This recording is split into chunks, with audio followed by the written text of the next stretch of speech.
Welcome to another episode of Bro History. It's Henry Zamota and my good friend Danny Abdel-Jabbar.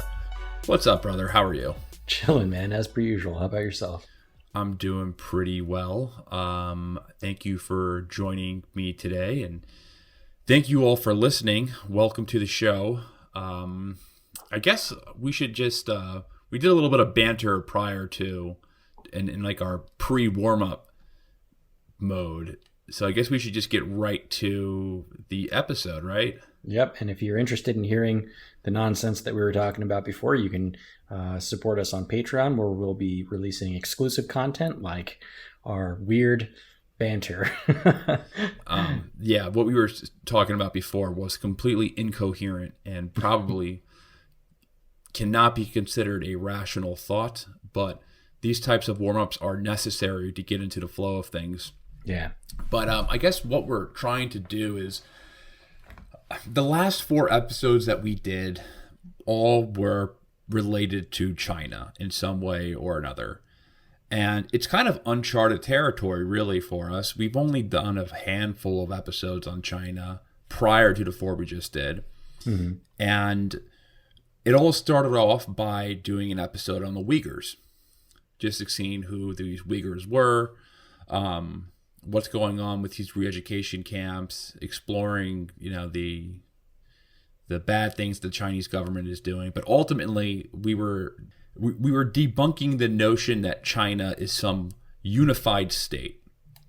So and it's one ethnicity or one culture, things like that. And that's what we learned doing the research for the Uyghurs. And we kind of found it, almost interesting, but kind of necessary to talk about, what was the invention of the Chinese people and how it related to, the situation with the Uyghurs in the end. And that turned into like a little mini series, if you will, where we explored, the ancient history of China, followed by, some of the middle periods in the Qin dynasty that ultimately unified China. And, we capped it off with an episode about Mao and the Cultural Revolution. And it got us really thinking. It was like, we talk a lot on this show about what is a nation and like how are they born. And so I think what we've decided to do is try out a new theme where we're gonna talk a little bit about what makes a nation. Like, how are they built? How are they formed? And we're gonna pick a couple of countries to kind of do some case studies for. And over the next couple episodes, we'll do case studies for specific countries, and just see what we can learn. This is more of an exploration rather than some like definitive podcast on what a nation state is. Like, we're doing this to not only just indulge in this academic pursuit. I mean, I feel like a lame-o saying academic pursuit, but we are doing it for our own indulgences. But I figure it'd be fun for people to listen to us as we really kind of just brainstorm like what is a nation state while using actual countries as case studies. And we're going to be starting off with Japan. We also were talking about doing one on Russia and then doing one on Germany as well. But we're going to start off with Japan because Danny and I already have a pretty good base knowledge of Japanese history, so we figured it would be a pretty, it would be a good starting point, at least for this type of episode. What makes Japan so unique is that there's really no other country like Japan in the world. There's no other country that has even a remotely similar type of history than Japan. It's defined by a lot of really unique circumstances. And one of the main circumstances that pops up into my mind right away is Japan's ability to close the doors and open the doors when they want. Yep. Which has shaped a lot of Japanese culture. Their ability to isolate themselves from the rest of the world. And or then in the completely opposite way, their ability to just straight up sponge off of their neighbors. I think the geography is a huge part about it, not just because they're an island, but because of like how the island is made up. there are so many very unique things about this, and it's going to be fascinating. And the first thing that popped up into my mind was, I wanted to explore this idea, this notion that Japan is like this, or was this secluded island nation, and that they were their own little thing, and they're special, which they are special. But what I learned in doing the research is that actually they're very heavily influenced by a lot of other people, a lot of other peoples, and their ethnic makeup and their demographics, and the creation of their peoples is just fascinating, and I can't wait to talk about it. Well, let's start off with the geography. So Japan is an island nation. It's predominantly 4 main islands surrounded by a bunch of smaller islands. Mm-hmm. The main geographic characteristic of Japan that really shaped its political culture, there's 2 of them. 1, it's an island. Mm-hmm. And then 2, it's mountainous. So and 3, it's volcanic. I would 3 is volcanic, and then 4, it's on about 4 tectonic plates and has earthquakes all the time. Tectonic plates, yeah. Tectonic plates. So it has a lot of disadvantages and also advantages. The advantage, obviously, is that it can protect itself from foreign invaders, and you'll see that in the future. The disadvantage, they really don't have any natural resources. Right, or limited natural resources. Another advantage is that they have extremely fertile soil. Huge. So great on agriculture. Yeah. A disadvantage, it's so mountainous. All the populations are pushed into about small pockets. Small pockets, these small plains areas, and these areas are just heavily populated and heavily crowded. So this country also experiences absolutely terrible, probably the worst in the world, natural disasters. So we're talking about earthquakes that kill 100,000 people. We're talking about tsunamis. Mm-hmm. Just the worst natural disasters probably any area in the world really receives on a consistent basis is in Japan. Now the death toll isn't as high as they were in the 1920s when 100,000 people died in an earthquake. Death is mitigated just due to the technological advancements they've made over the past 50 years. Right. But I guess a good point to start off is the creation myth, right? There's always every good nation has a nice little creation story. So I want to hear what Japan's creation myth is. This one's fun. Who knows if it's myth? Well, yeah, who knows, So this one's interesting. I'm going to dumb it down. It's an interesting story, and I definitely recommend reading a lot of these creation myths. But this one in particular had me lolling or laughing out loud. So you've got these 2 deities in heaven. There's apparently many of them. This part I don't understand very well. But the 2 that we're talking about are Izanagi and Izanami. Izanagi is the guy, Izanami is the girl. And so Izanagi, apparently, he dips his spear into the waters, and that's how he creates the land. It basically drips off of his spear and coagulates into land. And presumably that land is Japan. And then they go down to the land to populate it. And there's also this bit, I think Izanagi and Izanami are brother and sister. There's a lot of incest in this story, so you're just going to have to try and follow along. Every mythology is riddled with incest. Yeah, it's a ton of it. And then so they go down to the land, they go to populate it, and they have a bunch of kids, right? But part of this, they have a bunch of this divine offspring, and they're kind of birthed in interesting ways. Like there's definitely regular vaginal birth, but some of it would come out of their nose or come out of their eyes or their hands or weird shit. But the one very important birth was the god of fire. When the god of fire was born, it was a vaginal birth, and it burned Izanami alive, and she died from it. And as a result, Izanagi goes down to the underworld to bring Izanami back, but she was all dead and crusty and shit. So that didn't work out too well. And so Izanagi gets back, and he washes himself off in a river because he smells like death. And then from this action of washing himself off, apparently a bunch more deities were created. And two of the main ones that were created were Amaterasu, which is the sun goddess, and Susanoo, which is the storm or the sea god. And so we kind of set up this like dichotomy, right? This like sun worshipping dichotomy. This is like super common among a lot of religions, not just Eastern ones. But Amaterasu is mostly seen. This is where it gets a little different from like Western religions. So Amaterasu is seen as like as the main or good deity, whereas Susanoo is seen as like the bad one, kind of. But it's not that cut and dry. And mostly it's because all of the deities in this creation myth have like good and bad qualities, and the texts for these creation myths, they don't really assign like a moral code, or they don't put morality behind the actions of these behind the deities. As an example, Susanoo, he's pretty much a dick. Like if you read the shit that he does, he like annoys the shit out of people, right? Specifically, he annoys Amaterasu and a bunch of the other like deity gods. And basically, rather than calling him like evil or something like that, or like attributing his bad actions as evil, they just banish him. They're like, hey, he's a pain in the ass. Let's just kick him out. Like that's the way that they approach it. It's like very pragmatic. And the rule of thumb for these particular myths is that the morality isn't there, right? It's totally circumstantial.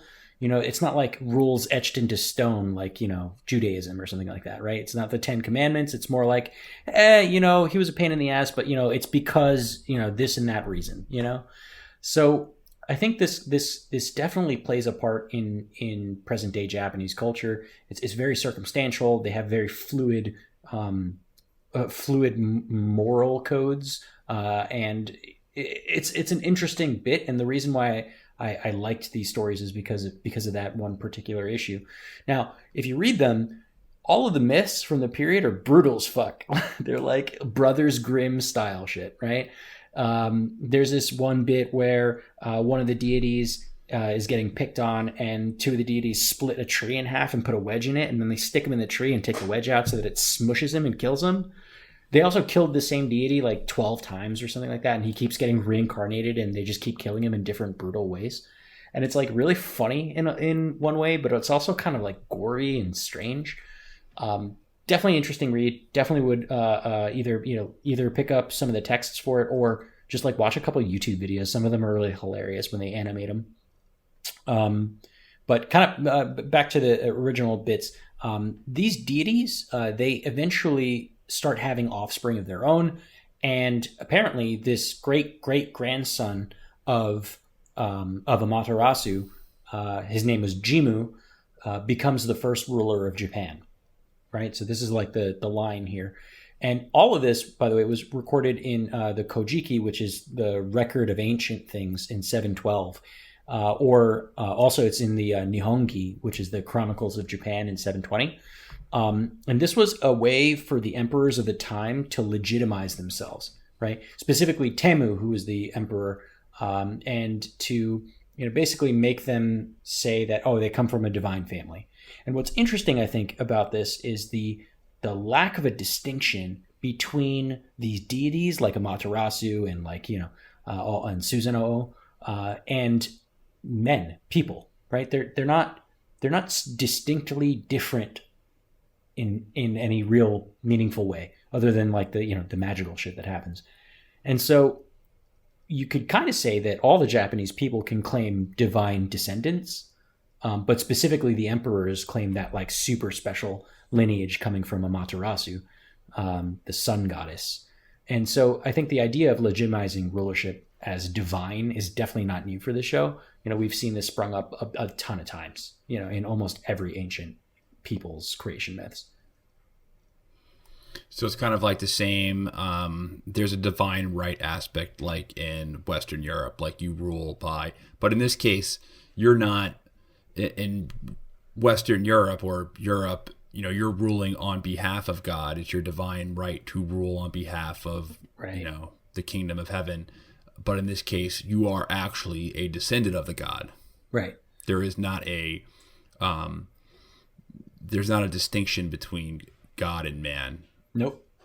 So Emperor It's actually Hirohito much more similar to, say, ancient Egypt, where the pharaohs claim to literally be descendant of the gods, rather than European, which is where they claim to be emissaries of God, or like claim divine rulership because of gods.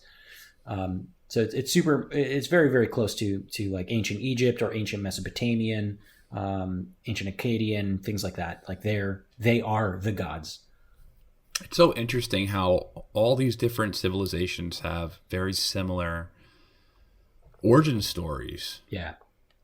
You think that they would be different as far as at least there's always a linkage back to some divine being, some divine creator. Yeah. And, I mean, Egypt is practically on the other side of the fucking planet as Japan, and yet the creation myths share a lot of the same, tropes. Well, let's talk about the people who first inhabited Japan.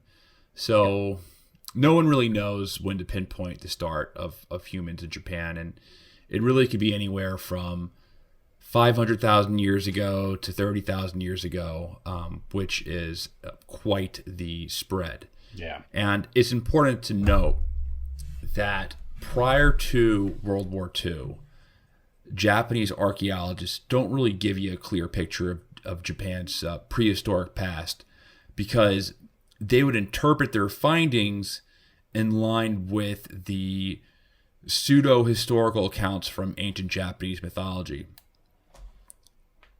We do know the first definitive human fossils, they date back around 30,000 years ago. But even that's a long time ago. And something about Japan is that they have volcanic soil and it eats up skeletons. So we don't really... It's unclear based off things that I've read. Mm-hmm. Super unclear. And I think a general agreement, though, about Japan's human origins is that they all walked over a land bridge to get there. Right? Land bridge? Land bridge. What's a land bridge? Well, in this context, not in the real context of what a land bridge is. In the real context of a land bridge, it's a little bit of science for you. Up until the last glacial maximum, or ice age, about 15,000 years ago, the water levels were trapped up. The water was trapped up in icebergs, right, and on the poles. And so the water levels across the world were much lower than they were. And so as a result, places that appear to be islands like Japan and stuff like that were actually just like peninsulas, right? They're physically attached to the mainland. And it wasn't until after those glaciers started melting, due to global warming or whatever, that these areas like Japan become islands where the lower areas get flooded with water and then eventually become oceans. It's pretty interesting, but there were three, I think, very distinct points of contact with the mainland. There was the Sakhalin in the north, Tsushima in the west, and Ryukyu in the Ryukyu island chain in the south, which is kind of like near Taiwan. And people basically came in waves from the southeast and from the northeast Asia between something like 30,000 and 14,000 years ago. I think it's pretty hard to paint a good picture of the human life there because of reasons like some that Henry pointed out about the volcanic soil, but also because of the changing topography of Japan. Remember, they got there because there was low water and they were able to cross the land bridge to get to Japan. But once those water levels rose, a lot of the land that people were probably living in at the time are now covered in water. Did you hear about the underwater pyramid, by the way? Yeah, I was just gonna bring that up. They found a pyramid like structure in like what 20, 30 years ago, or probably a little bit further. In the 80s, in the late 80s. In the 80s, Mm-hmm. off the coast of Taiwan, and they have zero clue where it's from or what it is. Right, that's the Let me reverse this. Yonagunijima. I think it was built by aliens, and you should Google it. It's very fascinating. People still don't know if it was man-made or if it was somehow natural. But like, if you look at that shit, it looks like a step pyramid. Why do they have to be aliens? I think it's more likely they were built by mermaid people. Well, mer people. Mer people. Well, where do you think the mer people come from? Merman. They come from Earth. Space, bro. Dude. Space. Fish people don't come from space. They come from the deep Atlantis. Well, where do you think the Atlanteans came from? Space, bro. They come from God. I mean, where do you think God comes from? Space. They come from God. Didn't you ever read The Little Mermaid as the real Little Mermaid? No, I didn't read as a kid. I never read the real Little Mermaid either, but I Wikipedia'd it. Uh-huh. So I got the basic idea of the story.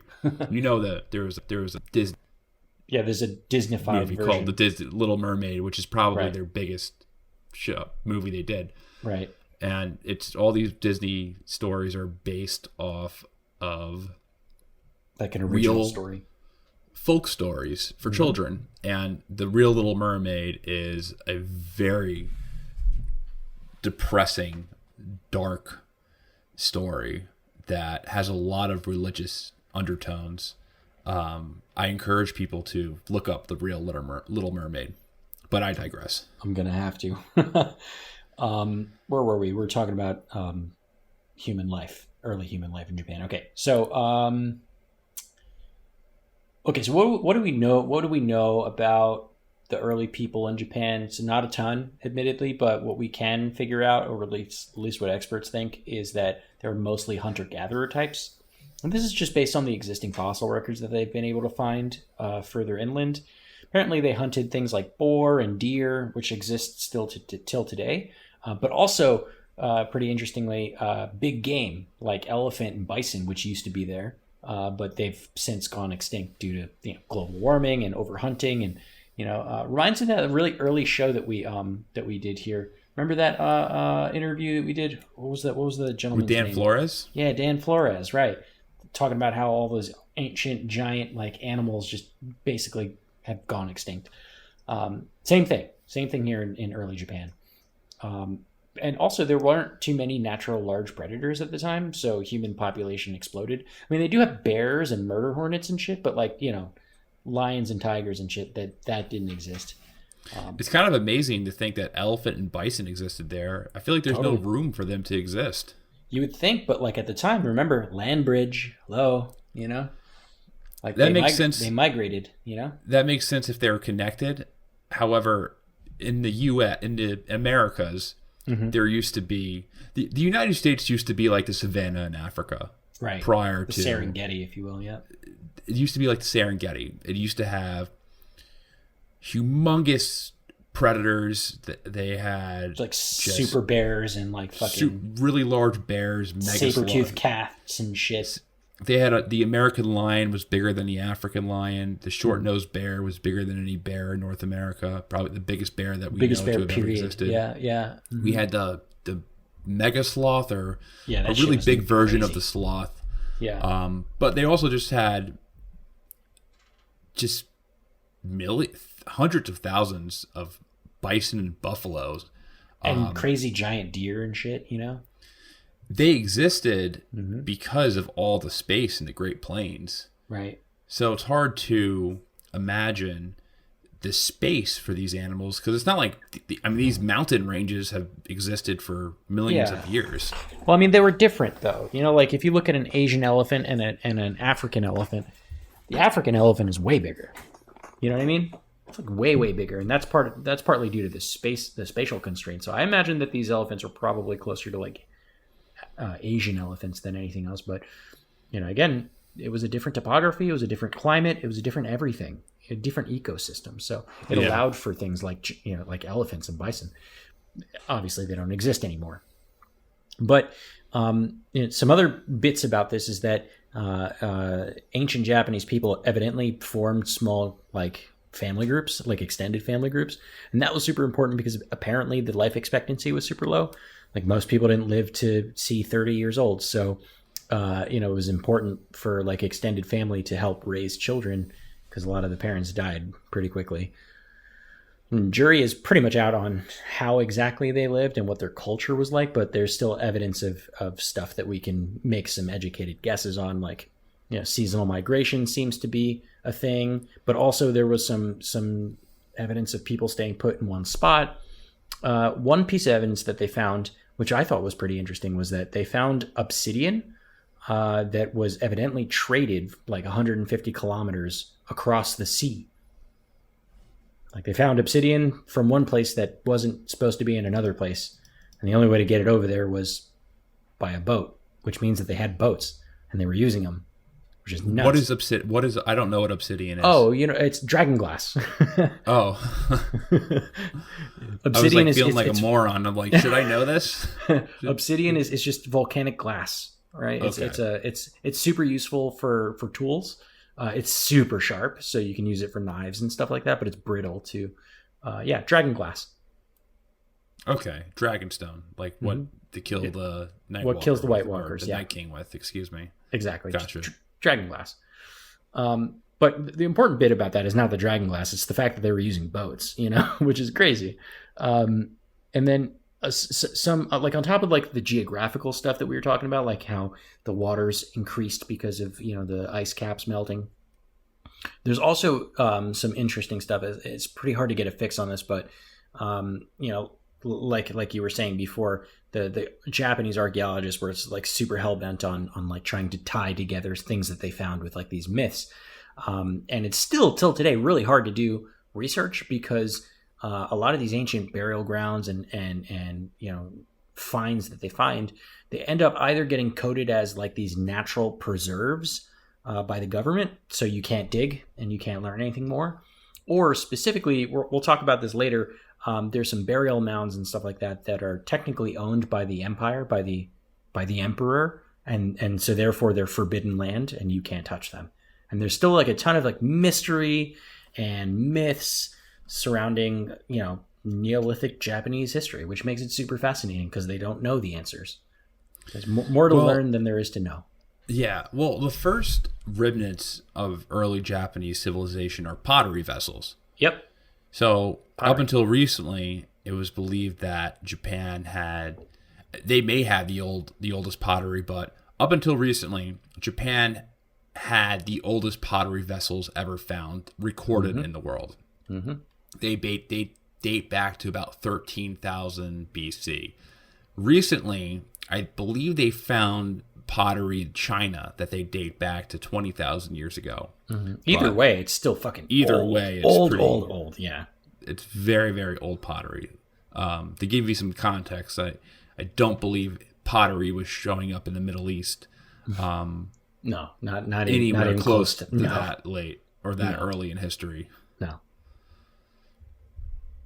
And what's interesting is that it sprang up so early, and that this pottery is literally the start of this Jomon period, which was literally named after the cord pattern. Like, they wrapped a cord around the pottery to make a pattern, and that word in Japanese is Jomon.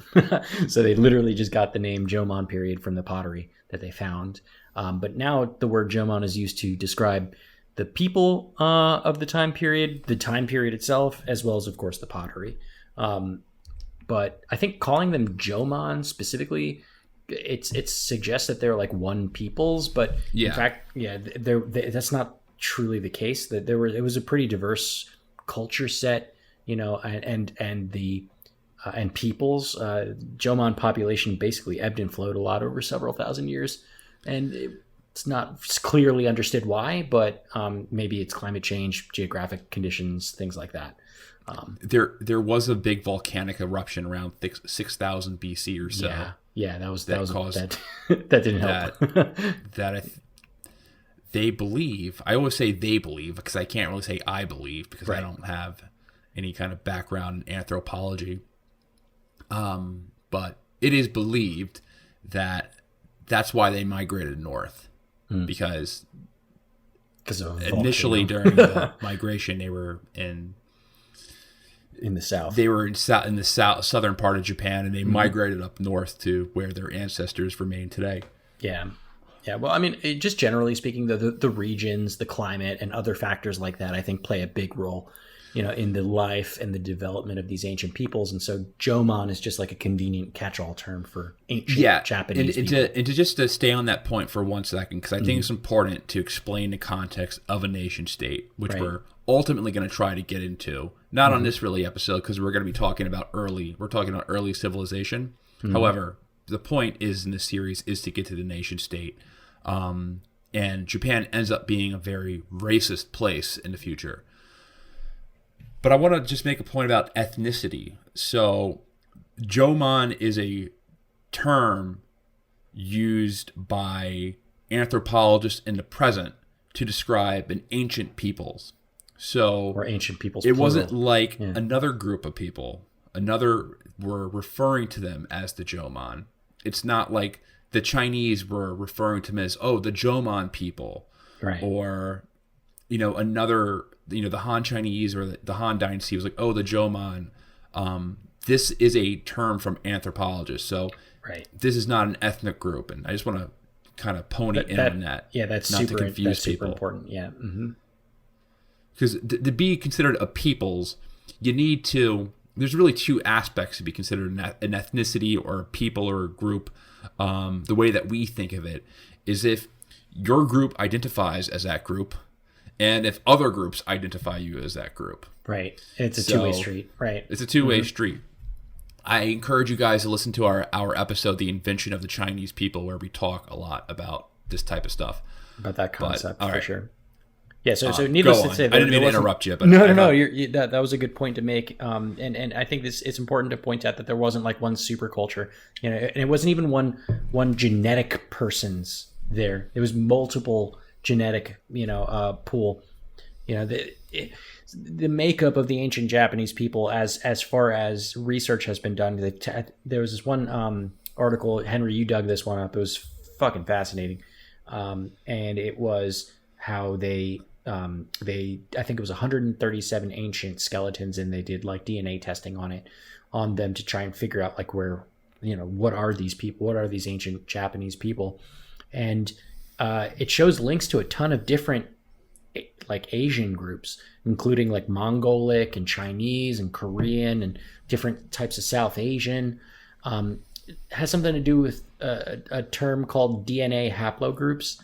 I don't want to butcher it because I'm not a geneticist, but it's honestly fascinating. Look it up if you're interested. The point that I want to make there is that it wasn't a homogeneous group of people. It was many types of people that just ended up in the same place and started breeding. And they were typically... they had different cultures as well, because some were some were sea people... Sea people. I'm not being perverted. I'm referencing it to another episode that we did on the actual sea peoples. The sea people. Mm-hmm. But some were people who were coastal people. Some were inland hunter-gatherer, mountain people. Yep. Some were farming. Some were they were doing not things. Advanced agriculture, but they were at the very least the kind of bare bones, basic farming. What's the word? The popular one was arboriculture, like farming trees. Like they would farm tree nuts and lacquer trees and things like that. But I guess the use of pottery in this region implies some form of sedentary life. Yeah, totally. Since pottery is highly breakable, and therefore you wouldn't be able to carry it if you were constantly on the move. Right. Totally. And definitely the presence of pottery, one suggests this sedentary lifestyle, as you pointed out, and the Jomon settlements that they actually found one that lasted like 1,500 years, somewhere between 3,500 and 2000 BC. So, but it's pretty diverse, right? There was, like we said before, like a lot of nomadic and a lot of like sitting in place.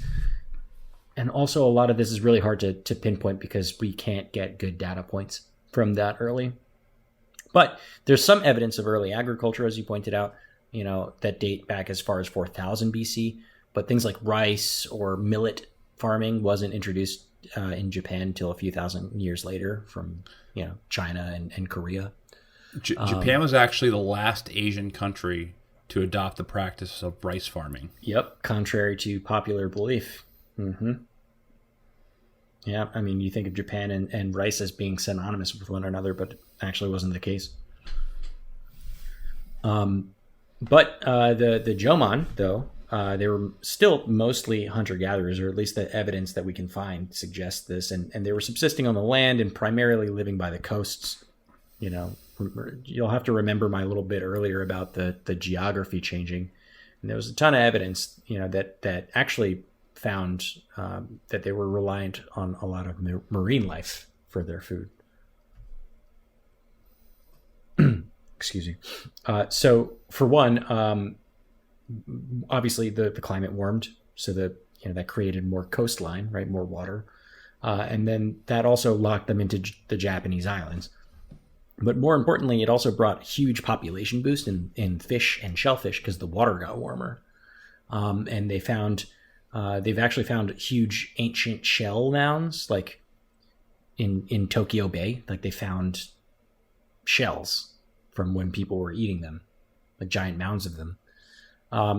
And interesting point, they, in a lot of the skeletons that they found from the Jomon people, they actually showed this like specific bone development around the ear canal, which is actually extremely common among divers, which would give you the indication that they were, doing like free diving and like spearfishing and shit, which is pretty interesting. And not a ton, again, like I said before, is known about these Jomon people, but what they have found, I think, is pretty interesting. One little bit that I found kind of neat was shamanism and rituals, and like all this special like burial practices, and they had like stone circles, almost like Stonehenge, even snake worship. And for this part, I kind of want to put on my little tinfoil hat. So there are these things, and I encourage you to if you're listening, to Google it. There are these little figurines called Dogu, Dogu, and they straight up 100% look like spacemen. Henry, I asked you to Google it before we started recording. What's your take on it? So, if you guys have played the game Zelda Breath of the Wild, the Dogu is what they based the little shrines on. So the guys, the guys that hand you the orb thing, you know what I'm talking about? They're also related to the Haniwa, which is part of the Kofun, but yeah, they're definitely in the same vein. But if you look at these things, though, they look like little spacemen.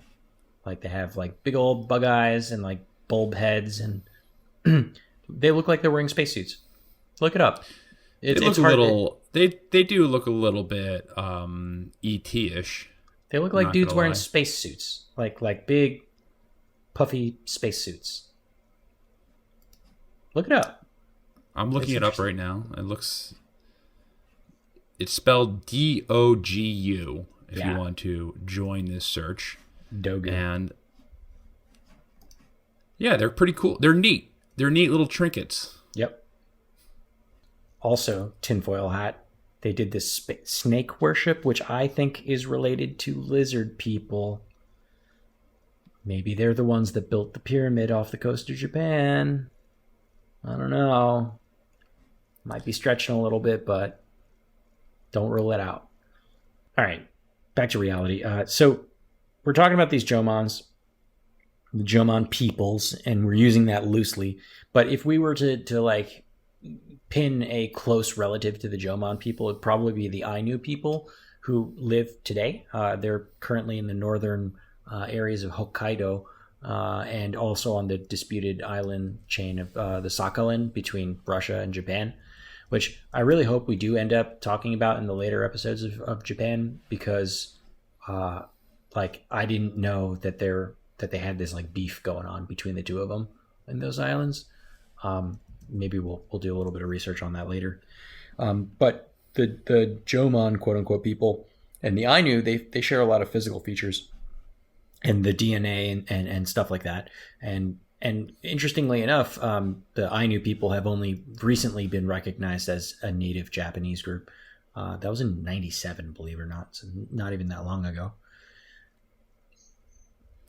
What was the reason why they didn't recognize them prior? racist reasons.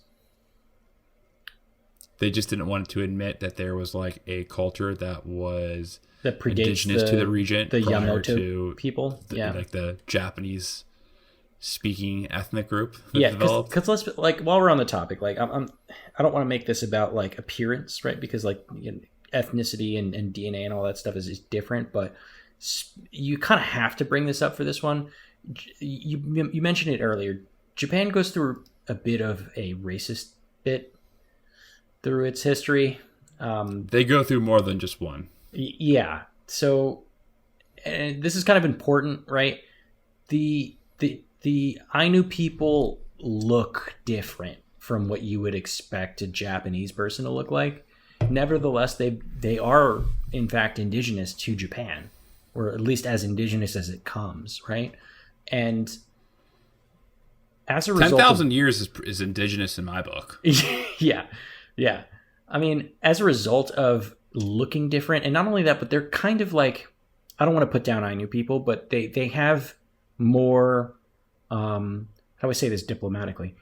Their culture is less Western and less modernized than their like quote unquote Japanese or Yamato counterparts.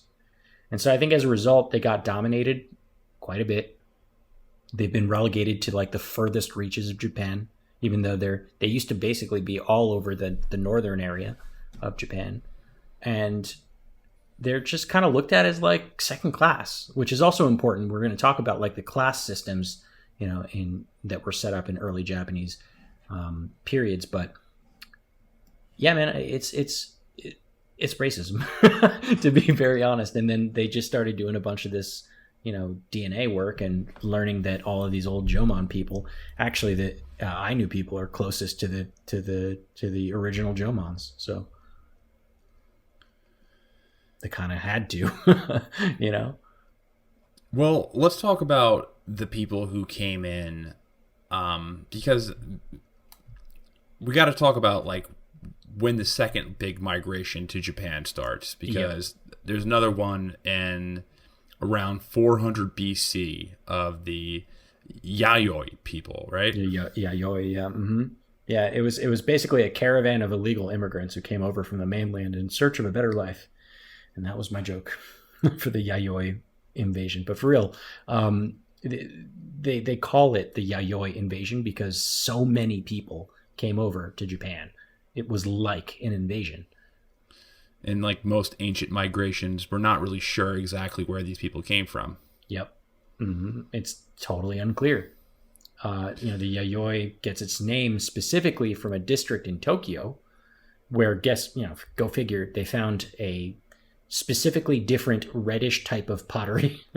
The ancient Japanese really do like their pottery, and the anthropologists who find them love to name shit after pottery.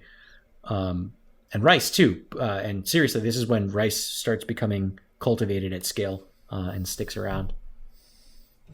So these people, from what I've read, no one really knows. There's arguments all the time about who these people are and where they were from. There's some theories that they came from Southeast Asia, from like Laos, and Vietnam, and those areas. There's other arguments that they came from Korea. There's other arguments that there wasn't really even a migration. They were just the Jōmon, which doesn't really make sense given all the DNA testing. But that is like another theory. What I thought sounded most feasible to me, and this is not the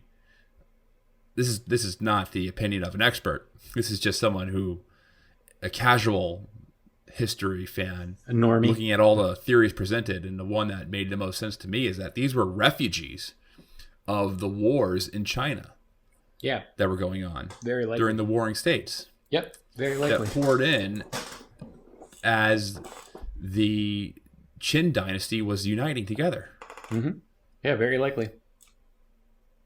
Very, very likely.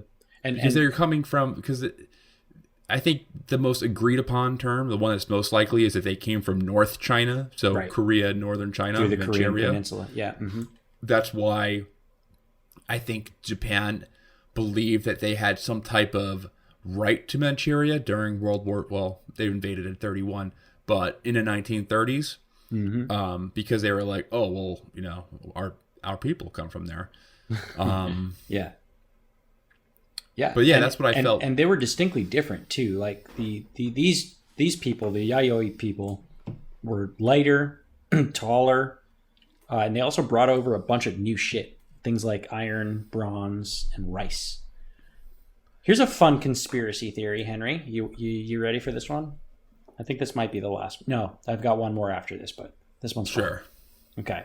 So there's this fun conspiracy theory that posits that around the same time, right, we're talking about, you know, the 700-ish, or the between 1000 and 400 BC is when the Yayoi started coming over. But around the same time, the Assyrian Empire had scattered the tribes of Israel. And there's this idea that many of them went east, and that some of them ended up settling in China and eventually went over Japan with the Yayoi invasion. So, is this like a reason to create Jewish settlements in Japan? Is that what they're using this as? I don't know, man, but maybe. Well, hey, there's some shit that's pretty interesting that they found. So one of them was that there's a ton of similarities between Jimmu, that first emperor of Japan, and Moses in their stories. There's this like weird, like, it's kind of racist idea that there's these Portuguese Jewish racial features on some Japanese people, and that those are like the Portuguese Jewish Japanese people or something. And also they've cited some similarities between Shintoism, which was the ancient religion, and Judaism. That part doesn't make a ton of sense to me, but there was some very fascinating finds, and this was around bronze weapons that sprang up at the time during the Yayoi invasion, and they share some pretty similar, like, and very interesting similarities to the ones that were used in ancient Israel and in Mesopotamia at the time. So I mean, trade happened across the entire world, but we're talking about the very ancient world, and now suddenly some of these bronze weapons share some pretty interesting similarities with one another around the same time that these peoples were scattered from the area. So I don't know, maybe. Well, there's another theory. There's another theory about Jesus coming to Japan. Oh yeah, there is. But that didn't happen until later, of course. That's an even funner theory. So the Jesus apparently had a brother, and Jesus's brother was the one that got nailed to the cross, apparently. And Jesus went back to Japan, and I'm saying back because apparently he spent a lot of his time between the age of 12 and 30, the lost years, in Japan, evidently. And apparently he went all the way to Japan after his brother got crucified, and he married a woman and had 3 daughters. And apparently there is a line of people who claim to be descended of Jesus. And again, this kind of like plays into the idea of Japanese people having like divine descendants, from Izanagi and Izanami, or from Amaterasu, that one's fucking fascinating. There's like a shrine to the like burial site of Jesus Christ in Japan. It's so fascinating. Jesus is actually Japanese. Even better, Japanese people are Jewish, and that's why Jesus came back to Japan. Okay. You see that? That's the connection there. I think we found the mystery of who the Jōmon were. I think something that's important to note, and this is going to be a continuous theme in Japanese history, is so bronze, iron, and agriculture revolutions all entered Japan at the same time period, or relatively within the same centuries. This resulted in rapid modernization. Yeah. And this is a reoccurring theme. So I say recurring theme because later on in the 1800s, Japan goes through the process of modernization in a very short period of time. It only takes them about 40 years or so to do about 200 years of modernization. What took the European countries 2 centuries to do, they do in about 3 to 4 decades, where they change their political system. Yep. They completely change their military to where not only are they defending themselves against Western powers, but they're defeating them in wars. Mm-hmm. They defeat Russia in a war very shortly after their modernization process. They also they defeated China before, which was a much larger country. And you see that same theme going back into 2,300 years ago, where they are getting all of this technology all at once. It's like steroids. Right. Like I just listened to Dan Carlin's, I just started listening to Dan Carlin's podcast on the Japanese Empire. And this is the first episode I listened to in the series, and a really good analogy that he uses for the nation state is that Japan was a society on steroids. Mm-hmm. Like they took steroids to catch up. Performance enhancing drugs. 100%. But the steroids ultimately were they had a huge consequence in their health. Mm-hmm. Mm-hmm. They killed that government as it was. Yep. But I think, go ahead. Oh yeah, I was just gonna kind of continue on to the point you were making. The invasion kind of moves gradually. Yeah. Like mostly in like the South and the Southwest, as opposed to the North, where effectively the Jōmon are at this time. And it kind of creates this culture gap between the North and the South, given that, the agriculture and technology revolutions that are going down in the southern part of Japan. And I guess this is where you really see the split in cultures in this time period. Mm-hmm. This is why there's the Innu in the South, in the North, excuse me. Right, and also the ethnic makeup there too, right? This is kind of the ancient start of like this split between like the Ainu and the Yamato people today, or the Jomon and the Yayoi, in the South. You can make those comparisons here. But in the South, there was very distinct social hierarchies that started popping up as a result of all these changes. And I want you to think of it this way. So metals, as we said before, a lot of resources are rare in Japan, right? Because it is an island chain. Natural resources are sparse, but metals were even more sparse. And so the ownership of metal ore or metal items created a super high status for you, like it's literally gold, and rice farming, which is new. And they had been farming rice there for a little while, but like not at the rate or the scale that they start doing now. Rice farming starts to centralize control over populations, right? Because they have all the food now. And it also created more permanent settlements. And both of those factors and a bunch more put together basically played into this creation of the idea of territory in Japan.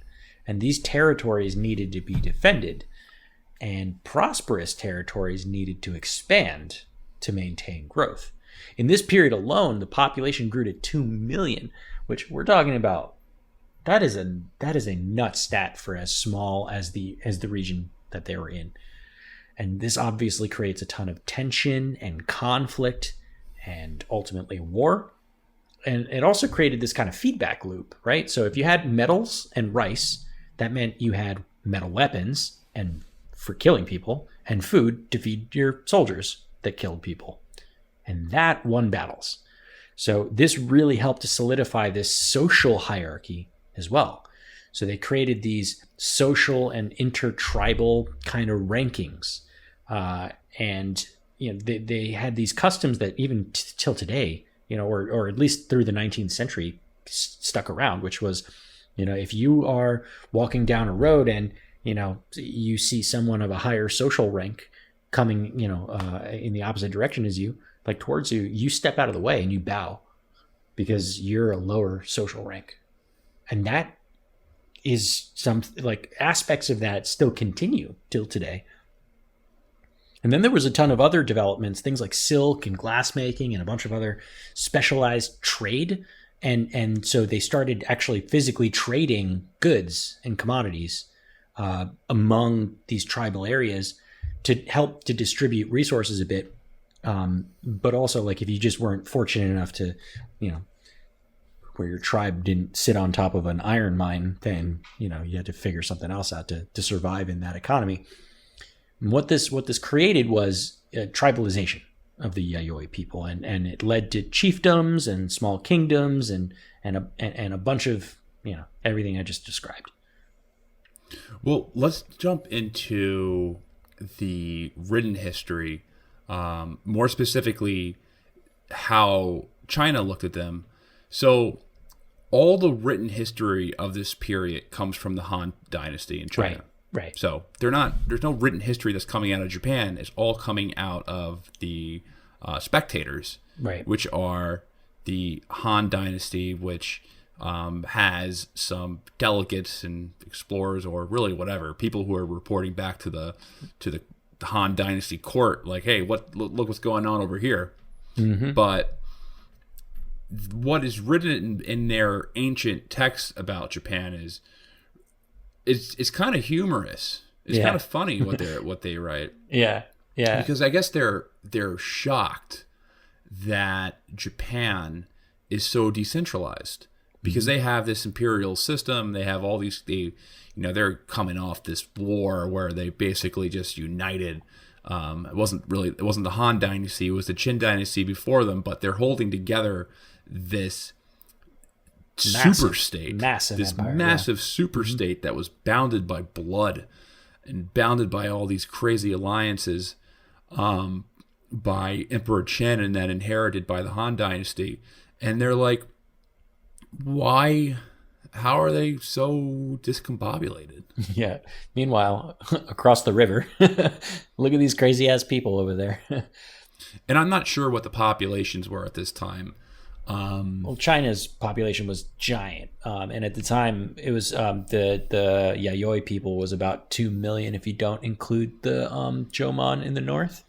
But the Chinese definitely eclipsed them in population. But again, it's all about. Of course, I'm just wondering by how much. Was it 20 times? Was there 40 million people in China at this time? I don't want to get quoted on that. Let's call it like 20 times. It's just some ridiculously large. They had way more people, but the real issue was the population density. Japan's really small, and like people per square foot per square mile in Japan was like much higher. Than in China. If you take interesting geography trick, if you take not a Mercator map, like a real map, you put Japan and you compare it to the United States, it's about the size of the East Coast. It stretches between all of its islands. It stretches from Florida to Canada. Mm-hmm. But the catch is that only about 25% of the land there is livable. Right. It's all mountains. It really is all mountain ranges.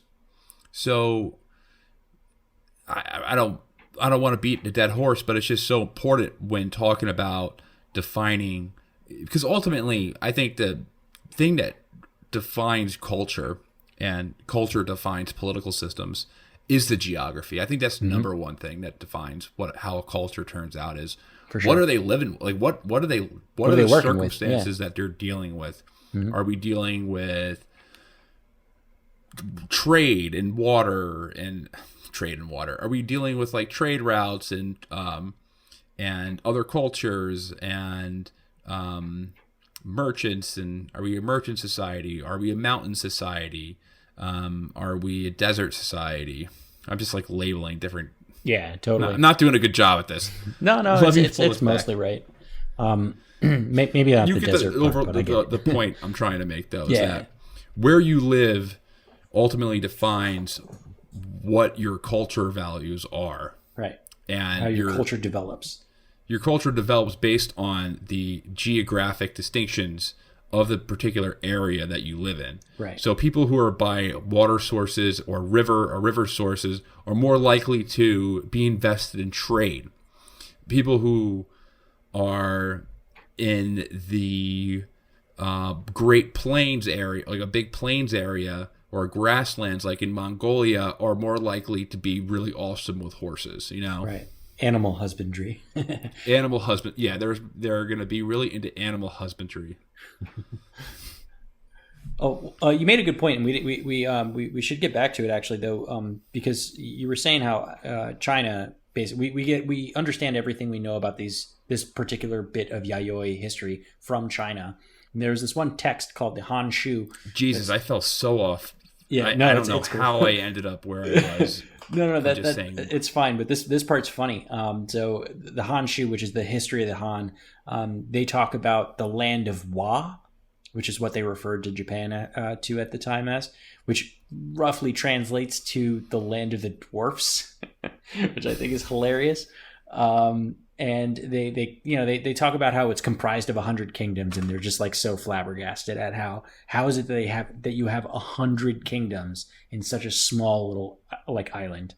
And then later in the Wei Chi, which is the history of the Wei, there's a section on the quote Eastern barbarians, and they included the Yayoi Japanese people, and they specifically talk about one of those kingdoms, and they call them the I'm going to butcher this in Chinese, but the Simatai, which in Japanese translates to the Yamatai.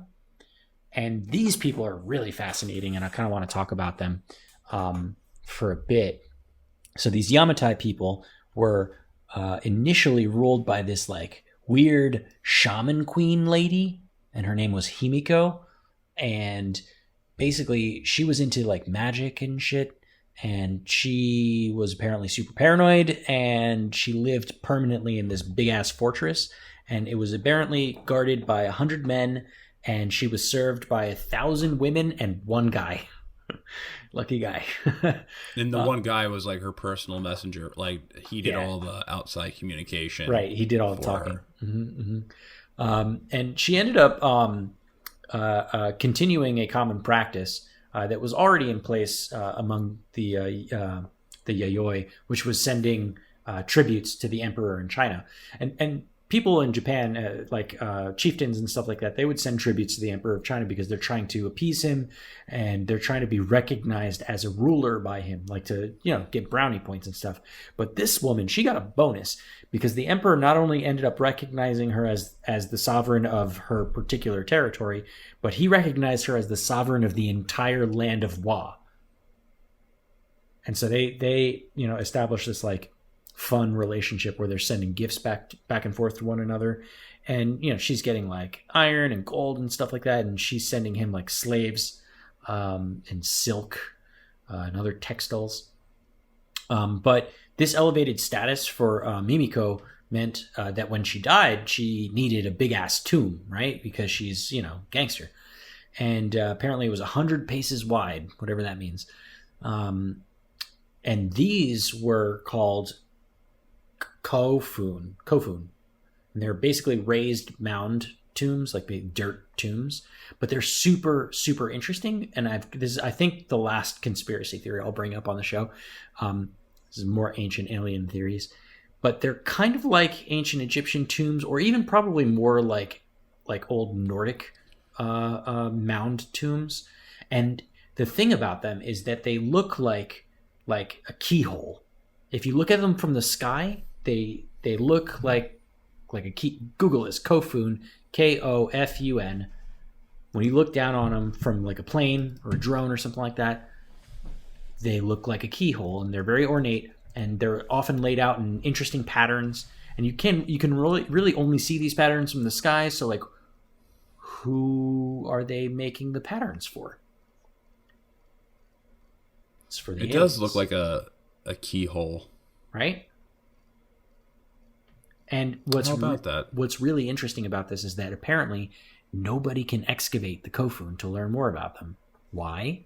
Because they're all owned by the emperor. They're imperial property. It's a no-go. It's all a big conspiracy. This is interesting. And then from this period, from this Kofun period, there's also those Haniwa statues, which are also related to the, you know, the shrine dudes in the Breath Legend of the Wild? Yeah, Breath of the Wild. Yeah, the Haniwa statues. I hope you guys are as big as dorks as we are. 'Cause then if you're not, it's going to go right over your head. Right. So yeah. They are. I gotcha. Ancient, dude, this is all aliens.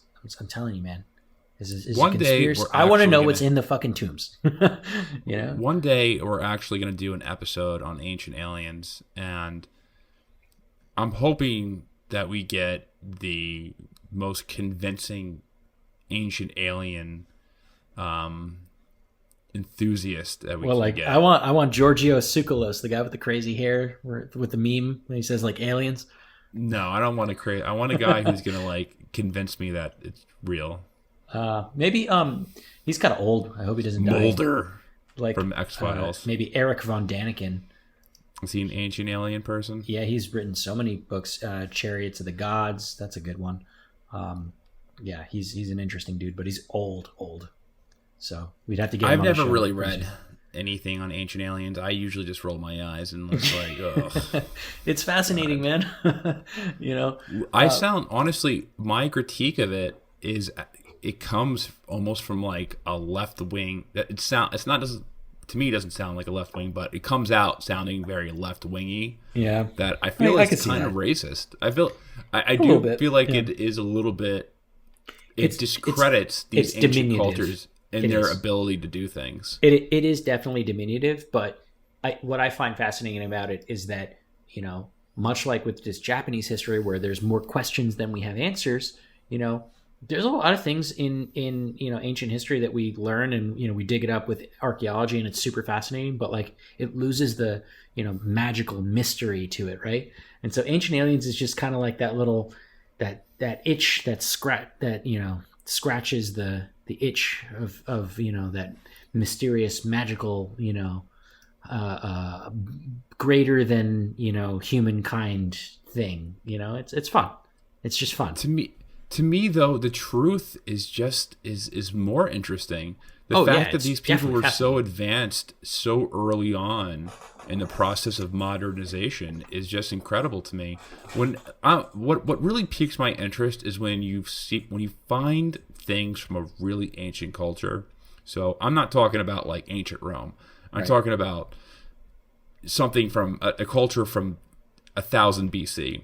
Right. That 3,000-year-old culture. Right, you know. And you find something that looks like it could have been made relatively recently. Right. And you're like, how the fuck did you build this? Like, how did you build the pyramids? How did you build all these structures in ancient Mesopotamia? It's just amazing to me because I couldn't figure out any of this stuff. I would never be a person who could figure out an irrigation system. Yeah. I could never figure out. I wouldn't be able to figure out the wheel. I'd be like, whoa, this is a little too. I'm getting old too fast. This wheel thing is like the pretty wheel nuts. to me would be like, you know, TikTok. I just wouldn't get the technology. Yeah.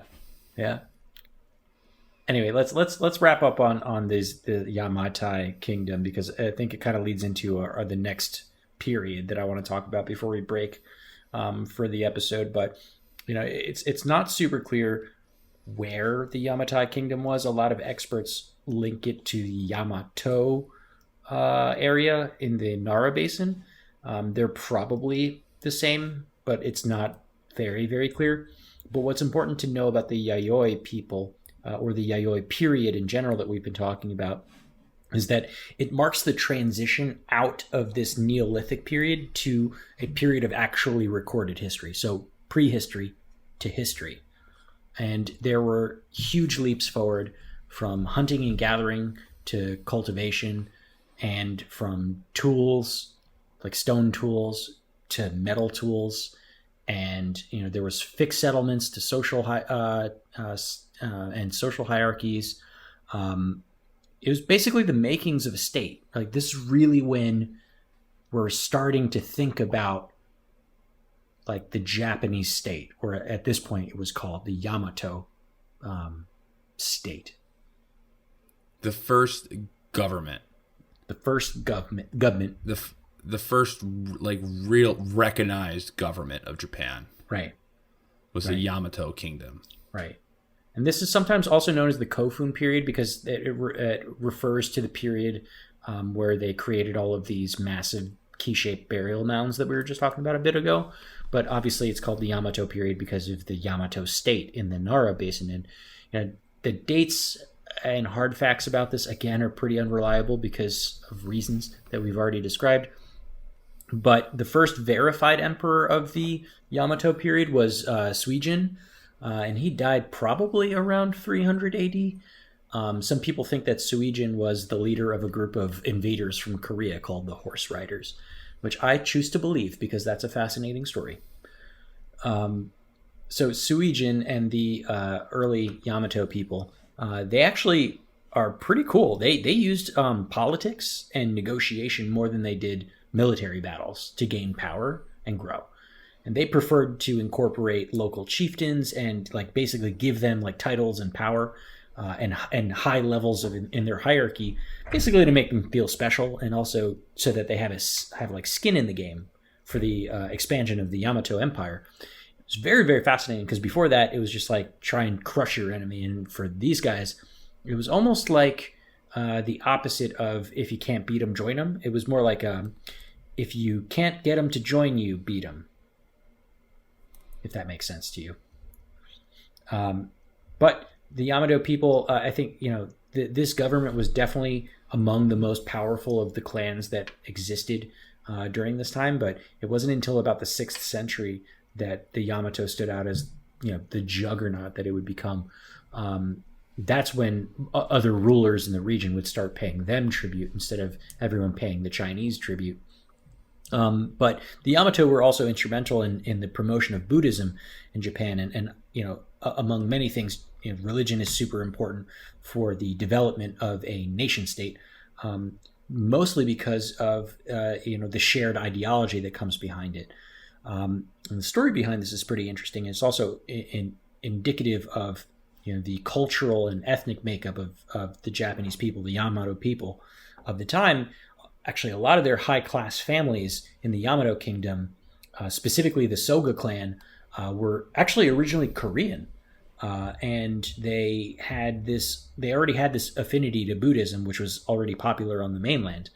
But specifically, these Buddhist scholars introduced Buddhism from the Pakchi Kingdom in Korea, which was the southernmost kingdom in Korea. At the time, there were 3 warring kingdoms. And sometime in the mid-6th century, that's when they came over. About 100 years before that, those scholars from that same kingdom had come over to Japan and introduced the practice of writing. So writing became a thing in Japan, and the Yamato ate that shit up. So writing helped the spread of Buddhism, and they ate that shit up, man. Writing, that's shit's awesome. It was true, dude. This is like, we actually started seeing like an explosion of writing coming out of Japan at this point. They really liked it. They were like, "Oh, this is cool." You know, look at this shit. I could write down ideas. That's awesome. You know. I've been obsessed with this show called The Last Kingdom. I keep on talking about it. Where I've converted some people to this show. A lot of fans have reached out to me, like, "Yo, that Last Kingdom's awesome," and they'll even admit, like, the acting's not great, but it's still awesome. Like, but there's a part in the show where one of the Viking warlords, he discovers all of King Alfred's like scrolls, and he's like, "This is magic. This is magic. I must learn this magic." Yeah, he eats that shit up. It's writing, man. It's awesome. But so Buddhism, writing was important because it helped spread Buddhism, and Buddhism was important because it was seen as politically advantageous. So it helped create this like national ideology for the Yamato nation, and it also helped give some itself as a kingdom some genuine credibility among the Chinese and their counterparts on the mainland, because they were all Buddhist at the time. And Yamato wanted to, well, in one way, Yamato wanted to prevent invasion from the definitely more powerful Chinese empire. But it also just generally wanted to learn everything that it could that it thought would be useful for itself as a growing nation. I'm referring to the Yamato kingdom like it's a person, but it's expedient for me. So I guess what you need to know from this bit is that, when you think about Japan, a lot of the times when you think about old history of Japan, you might think, oh yeah, that they were a closed off nation and, they're their own little special thing. And that is true for certain periods of Japanese history. But for this period, they were so open. They were so open that they were literally like copying off of each other, like copying off of their neighbors, like stealing as much as they can to make themselves better. And that's kind of fascinating because it really developed this ideology in Japan of adopting the best parts of all of the cultures you can get your hands on, which I think is pretty cool. Which mirrors the future. Yep. And the future being during the Meijing Restoration in the 1800s. And I'm going to keep on bringing this back because I think it's really useful. We're learning. It's fun to go through the early. It's fun to it's fun to go through the early history, and like it's really important. The goal is to tie this into a narrative of how a nation state is built. So we're looking for links and similarities between modern Japanese culture and ancient Japanese culture, and this really is similar to when the Japanese were modernizing and they were copying all these Western countries. So they were picking and choosing the best of each Western country. So Prussia has a great standing army. We're going to copy them. Britain has the best navy. We're going to copy them. France has a good political system. We're going to copy them. So they're picking and choosing the best European country at whatever they want to improve on, and they're just basically just sending their Japanese advisors. They're learning how to do it, and they're going back. The Japanese advisors are going back, and they're teaching their school how to do it, like the Europeans are doing it at this time. But this period here, it sounds like a very similar period where they're very eager to modernize because at this point they're behind. Like, let's quite frankly, Japan, the islands of Japan are behind China and Korea. Yep, by a lot, yeah. And by a lot. Like a lot. There's Remember, a huge gap. They were referred to as like the weirdos, the barbarians over there that squabble over like the little bit of land, And they developed this really interesting relationship with Korea and the Korean kingdoms. At the time, there were three. They got really tight with the southern two. So basically, it picked up Buddhism from them. It picked up writing from them. But they also did a lot of trade with Korea, especially around iron ore. So this is where they're getting all the iron to create the weapons of war that they need to, basically consolidate power on the island. And they had some conflicts with the northernmost kingdom in Korea called Silla, but I guess some things never change. North Korea versus Japan, But this one dude, Prince Shotoku, who was half Soga. Remember, the Soga people were originally from Korea. He basically re-established missions to China after it had reunified under the Tang Dynasty. Keep in mind, China was much bigger, but it went through some warring periods. We covered a lot of it in our prior episodes, but at this point, the Han Dynasty had fallen and then reunified under the Tang Dynasty. And at this point, Prince Shotoku, around 600 or so ish, he started sending emissaries over to China to start learning stuff from China. And the one cool thing that he pulled over was this social hierarchy based on hats. Like the type of hat you wore told you like what social hierarchy you were. So it was like, I don't know, it was cute. So Shotoku, he also drafted this thing called the 17 Article Constitution in 604, which basically tried to establish a central government. And it was very much Chinese inspired. It heavily drew from Confucianism. And it was probably less of a constitution and more of like a guiding set of principles than anything. But, it was all about like harmony and loyalty to the imperial line and all this like flowery nonsense. But they definitely were looking to like adopt very Chinese things. In 645, there was a coup led by the Fujiwara no Komatari. That was 614 to 699 or something like that. And they changed a lot of things, but they didn't change the idea of promoting everything Chinese in Japan. And they put in a bunch of reforms based on the Chinese model of central government. And these were called the Taika, or the Great Change reforms of 645. So a couple things that they did, there's a lot of things they did. They had major land reform. So they nationalized land. So paddies were basically allocated by the government. So every 6 years, every free adult male, I'm going to put this out there because there's a lot of slavery at the time. So if you were free and you were an adult male, every 6 years, you're going to get about 0.3 acres, and females got 0.2 acres. Also, at the time, they had multiple wives and stuff like that, so it would behoove you to have as many wives as possible because then you get more land. Other reforms that they did was taxation in the form of produce and not labor. So they wouldn't tax the work; they would tax what you created. And restructuring hierarchical ranks. In one in particular, they established I'm skipping around here, but they surveyed a lot of the various local officials because there was a lot of corruption going on. So they first try to figure out, all right, are you actually the rank that you say you are? And two, are you doing corruption? And if you are, they're going to kill you and try and eliminate corruption. So that was pretty interesting. What else? Oh, they established a permanent capital. That was a big one. At the time, it kept bouncing around. They put this capital at Naniwa, which is present-day Osaka.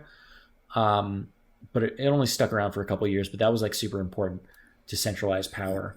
This is a common theme. The capital of Japan frequently changes. Yeah, a lot. Throughout its history, a lot. Yeah. What else? They took people's guns. Well, they didn't have guns. They took people's unauthorized weapons, which is very liberal. So a lot of very Chinese things, these people put into place. And through this Yamato period, the population grew again by about 2 to 3 million. Here was the stat. I actually wrote it down. China's population has had more than 60 million at the time. And we're talking about the Yayoi having 2 to 3 million. So that's orders of magnitude more, huge difference.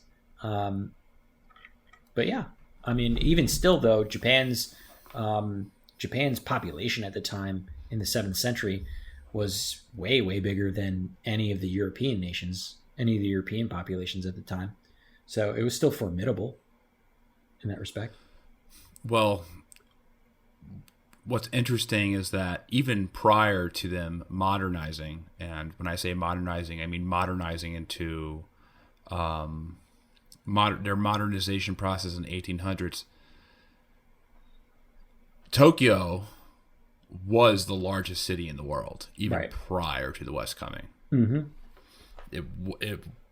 So they already had huge population centers, and I guess you can see the reason why a lot of these population centers in Japan and China and India, why they're so big, why their population is so big, is because they started out with a big population. Yeah, it's a large part. Mm-hmm. So they just kind of accumulated it. It's kind of like a 401k, you know what I mean? Just accumulated over time. Mm-hmm. Damn, we are at. Yeah, I guess we can kind of stop here because we're almost at an hour and 30 if we lob off that first couple of minutes of us bullshitting with each other. But I think, what did we learn? We learned about, the creation myth of Japan. We talked about the geographical implications of Japan. We talked about the early inhabitants of Japan. We talked about the Jomon specifically and who they were. And we talked about the Yayoi, who eventually took over most of southern Japan. And then eventually we got onto the Kofun, or the Yamato period, where we really start seeing the building and the creation point of a nation state, for Japan. And I think we did a pretty good job at setting up some themes, for future episodes about it. Do you have any closing remarks on this? I'm excited to dive deeper into this. So we're soon going to get into samurai. Samurai. I guess that will be one of our next steps, but this series is a work in progress. This is the first time we're doing something like this. So we're just hoping that we're just trying to make the most entertaining and thought-provoking thing that we can make. The China stuff was a experiment that kind of sort of turned out like this, and we're trying to replicate it and just not only entertain you guys, but hopefully get you interested in these types of things. But I mean, that's all I have to really add to it. I just want to thank everyone again for joining us today for another episode of Bro History. Man, it is 11:30. I feel like it's 2 a.m. right now. I am tired. But thanks again for your attention. It always means so much that you guys continue to tune in every week.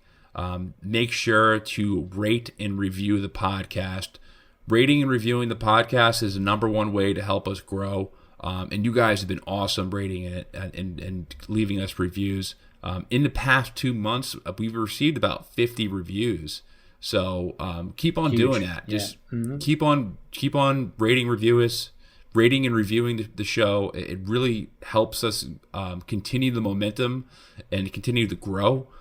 If you want to continue supporting us as well, you can also join our Patreon, where we put additional content up. We're going to post our weird banter we were having prior to the start of the episode on the Patreon, if you want to get a sense of what we need to do to prepare for the show. Yeah. What do you mean? What do you need to do? What do you need to do to prepare for the show? Trust me, it's a work in progress. And also, I just want to announce, we were on the show War and Conquest last week. Neil, who runs the show over there and who's the host, he had us on and we had a great time on the show. We are going to play a little preview of his show so you guys can listen to what it's about. Right now, he's currently in a series about Vlad the Impaler. It's really interesting. He does a great job breaking down the origins of the Ottoman Empire and their invasion of the Balkans and the resistance movements that came out of the Balkans. And he focuses on Vlad the Impaler. So it's really interesting. We're going to play a little bit of a preview of the episode that we were on. I encourage you to go to War and Conquest to get the full episode and listen to the rest of his content. Anything else? No, man. I think it's pretty good. All right, guys. Thanks again for listening. We will see you next week, and peace be with you. Peace.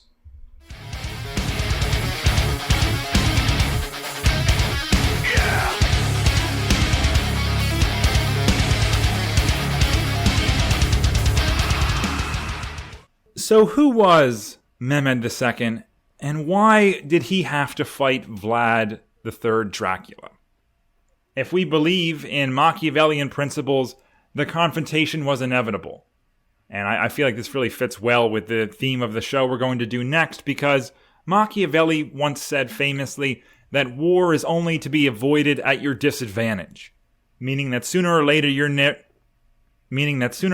neighbors are going to get envious of your territory or resources, or have some imagined or real insult that is going to cause them to invade your borders. So, in that vein, you may as well just attack them first, because the attacking army almost always has the advantage, especially if the receiving end of that is not really prepared for it. And so, between the years 1460 and 1461, Vlad the Impaler would do just about everything in his power to antagonize the Ottoman Empire into attacking him. Which may seem like a really idiotic idea, considering the Ottoman Empire was one of the most dominant civilizations in the world at the time, with possibly the most experienced soldiery and cohesive unit in, world history, actually. The Janissaries don't get enough credit for just how skilled they were at killing people when they were together. I mean, 1-1 against European knights, the Janissaries probably lose but as a cohesive unit, the Janissaries were almost unbeatable.